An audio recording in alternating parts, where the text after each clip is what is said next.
Regresamos en la radio con Aarón Tapia. No son relaciones públicas, es periodismo sin tapujos ni mordazas. Ya tenemos en la línea telefónica a Pedro Pablo Chirinos, que nos va a explicar qué consiste este famoso plan B que el presidente Andrés Manuel López Obrador ha lanzado después de que fue rechazada su propuesta, su iniciativa para la reforma electoral. Sí votaron hubo más a favor por todos los de Morena y sus aliados, pero se necesitaban las 2/3 partes y ahí fue donde se atoró y bueno, inmediatamente lanza un plan B. A mí me parece, que va a quedar descafeinado, pero bueno, pasa fast track, ¿no? Para empezar.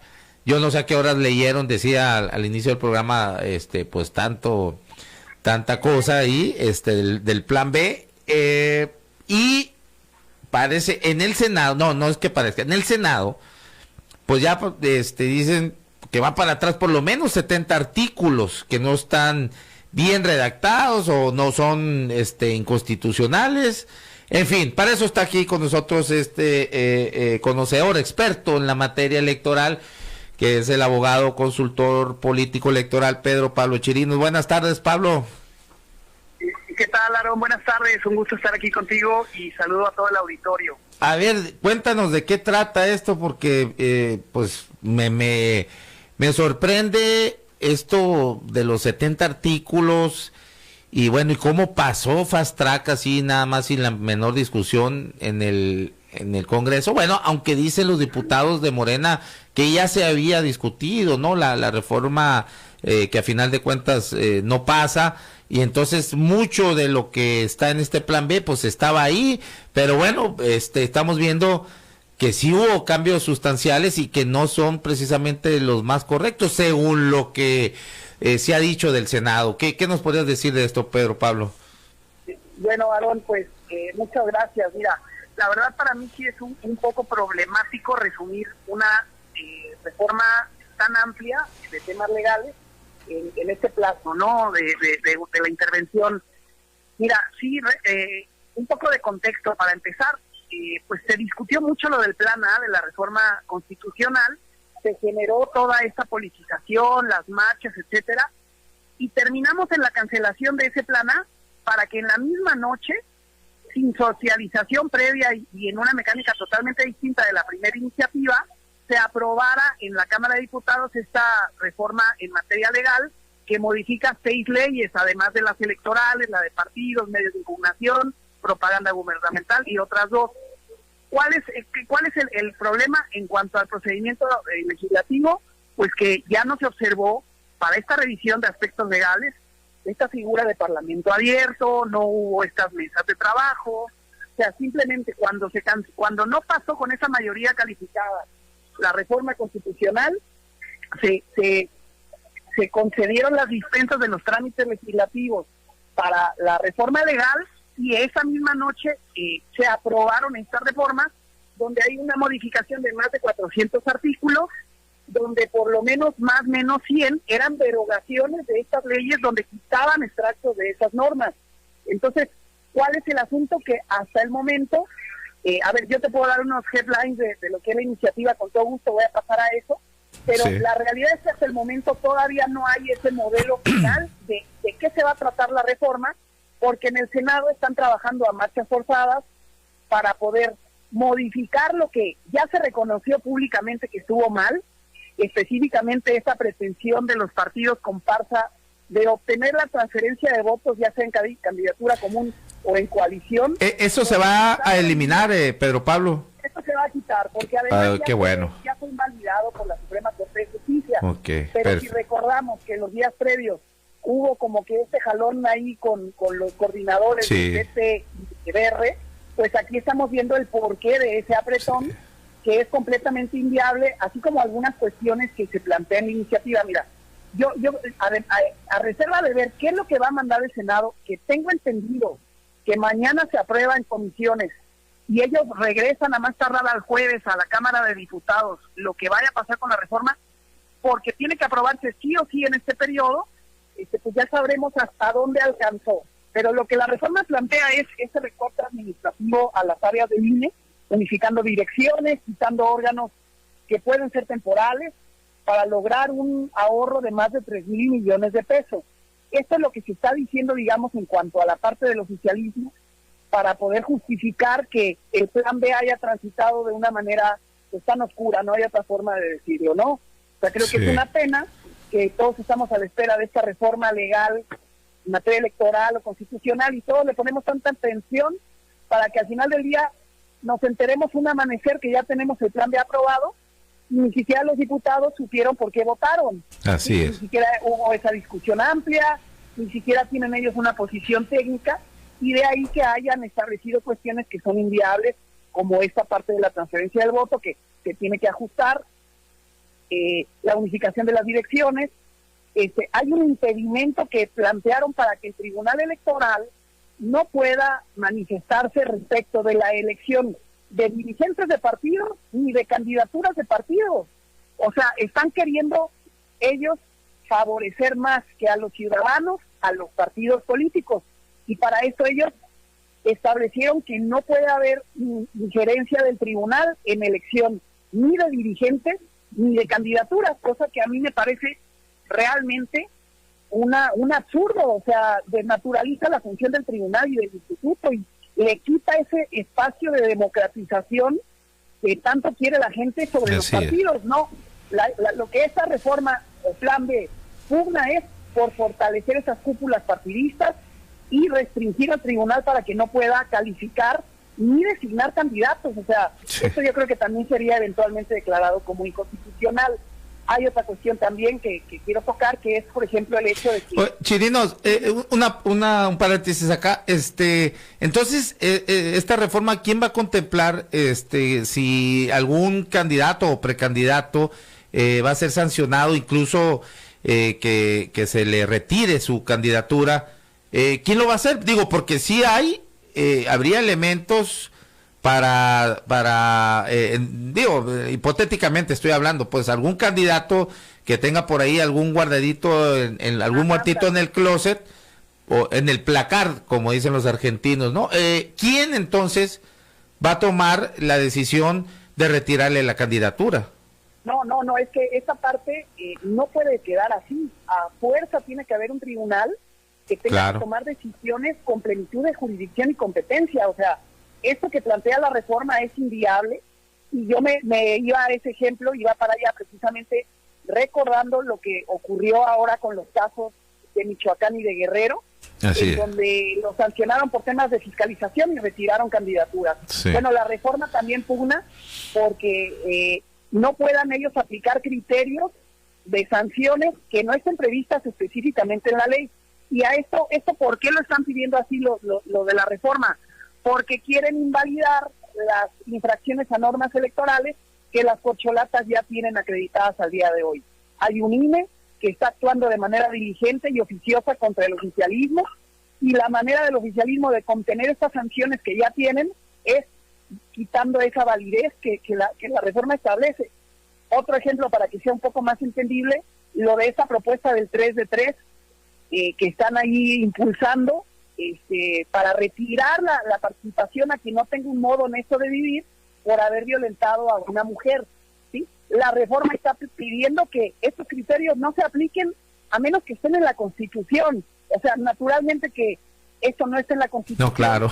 Y lo que quiere la reforma es que el tribunal no pueda sancionar a los que ya están sancionados al día de hoy. Entonces, la verdad es que más allá de ciertos ajustes que valen la pena, como los de la ley de medios de impugnación, hacen unas restricciones que no se ve la manera de ver cómo se van a lograr, como prohibir la entrega de dádivas, despensas, tinacos, tarjetas, etcétera, que es algo que siempre se ha hecho y ahora lo quieren restringir más. A mí me parece que está bien, pero no dicen ellos cómo lo van a hacer, ¿no? O sea, está muy mal planteado eso, lo del plan B, y yo creo que vamos a ver un plan, no sé, cuando lo apruebe el Senado va a ser H o I o J, porque va a venir muy, muy modificado, porque realmente hay cosas que le dan al traste y que no van a poder salir adelante. Oye, pero Pablo, pero en el Senado no tendría problema para que pasar. Tienen ahí sí las 2/3 partes, ¿no?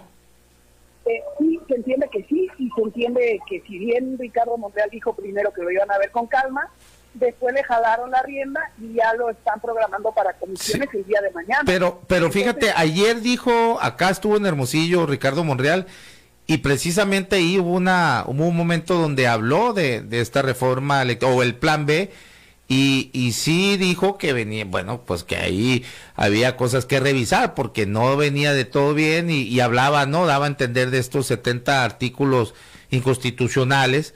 Entonces no se refirió muy favorable a este plan B. Entonces, y acuérdate que el propio Monreal pues maneja su propia fuerza dentro del Senado. Entonces, o le va a servir para negociar, ya ves cómo está también la situación ahí política entre él y el presidente, y bueno, y todo Morena, y probablemente aquí aproveche, ¿no? La recta como para poder sacar raja. Lo que a mí me parece en realidad quiere ser no el presidente de México, sino el jefe de gobierno de la Ciudad de México. Puede ser que él aproveche la coyuntura para negociar, pero yo lo vería desde una óptica en la que sobre la discusión de la reforma electoral no ha habido espacios de negociación. ¿Sí? Okay. No los ha habido, y por eso estamos en este escenario donde lo que se está tramitando es un plan B mayormente desconocido por todos, porque transito incluso de noche. Entonces, inicialmente él podría entrar en ese plano de negociación.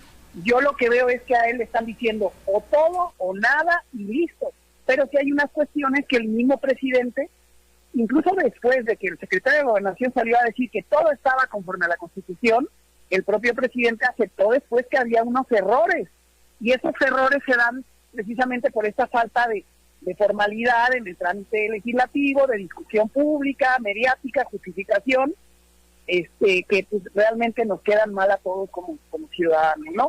No creo que Monreal aproveche eso, no creo que tenga el margen para negociarlo, porque es un tema completamente de agenda del Estado, que no puede él poner su propia agenda, y lo que sí es un hecho es que con este primer saque de la Cámara de Diputados, pues ellos, cualquier modificación que haga, creo yo, en el Senado los hará lucir mejor, porque este proyecto pues realmente es un desperdicio, porque intenta ir más allá de lo que dice la Constitución como bases y principios, pero no puede excederlo por el riesgo de contravenirlo, ¿no? Entonces, yo no veo que él vaya a imponer su agenda, yo lo que veo es que él ahora es rehén de la agenda de este plan B, y no va, aunque se apruebe esta misma semana, no va a ser una buena reforma, no se está recibiendo de esa manera.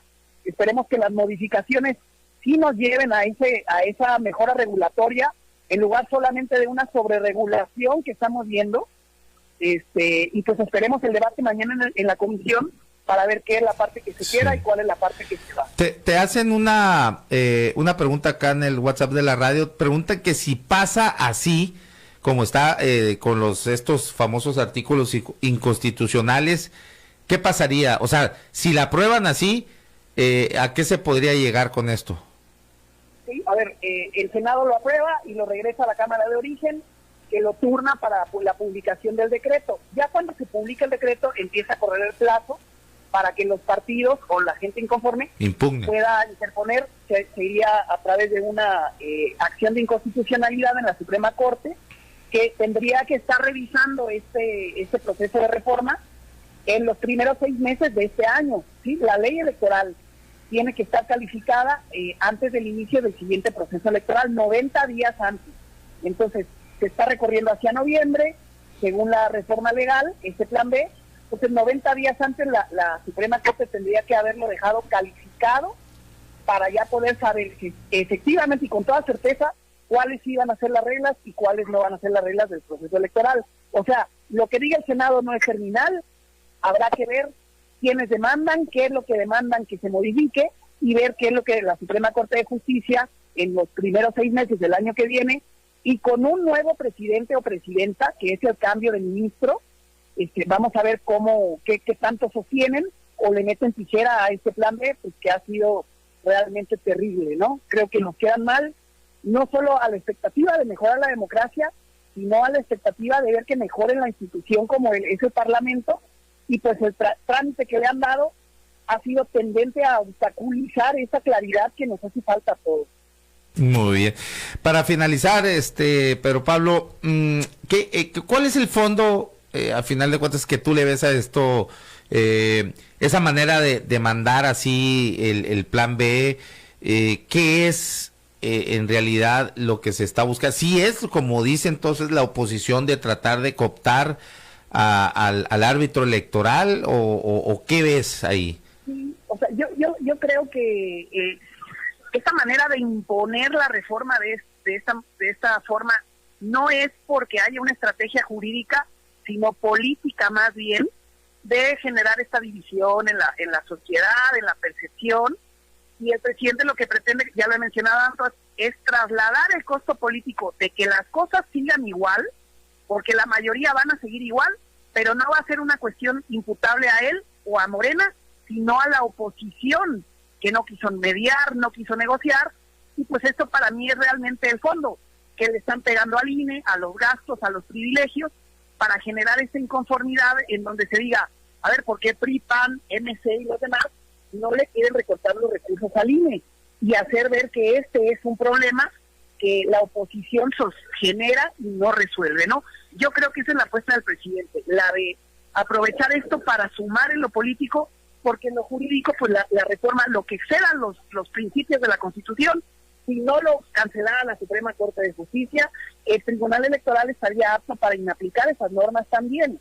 Entonces, yo creo que es más en lo público, el adelgazar la estructura del INE, el pegarle a los dirigentes del INE, y el de alguna manera también ver ese cambio que hace falta en esa institución, que ha sido un poco más apegada a esa parte de la oposición, que la ha defendido, porque sí comparten una agenda en el fondo, ¿no? Sí. Entonces, yo creo, ¿cuál sería mi último apunte, Aaron? Lo más importante, que Morena y aliados lo que quieren es modificar quién es el árbitro que les lleva las cuentas a los partidos, que es cambiar al titular de la Unidad Técnica de Fiscalización, ¿sí? Que se nombre en el Congreso, en la Cámara de Diputados, y no que los nombren los consejeros del INE. Entonces, ellos lo que quieren es tener más el favor de quien les lleva las cuentas, y poner a alguien a modo. Creo que ese sería uno de los objetivos, porque el INE, lamentablemente, fuera de toda parcialidad, se ha ido al otro extremo contrario, donde recién les acaban de poner una multa de 300 más coaligados 400 millones de pesos, como una consigna de venganza por toda esta pretensión de la reforma electoral. Entonces, hay muchas aristas, es un tema muy, muy amplio, Aarón, pero yo creo que ya lo vamos a poder tener digerido cuando veamos cuál es el saque del Senado y ver hasta dónde se quiso meter o no Monreal en esta parte de lo que resta de este plan B.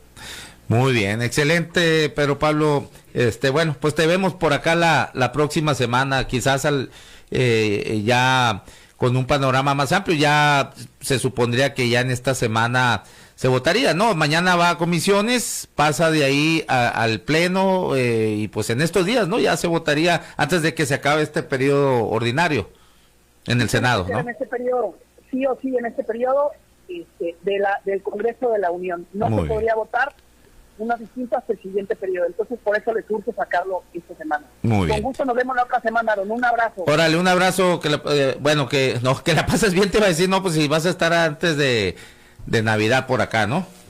Claro que sí, tenemos ahí el compromiso. Órale, gracias, Pedro Pablo. Un abrazo. Igual. Saludos. Bueno, muchas gracias a todos ustedes también por la sintonía. Esto fue En la Radio con Aarón Tapia. No son relaciones públicas, es periodismo sin tapujos ni mordazas. Nos vemos y nos escuchamos mañana a las 12 del día acá en Sub 95.5 de FM, la radio alternativa del desierto. Gracias.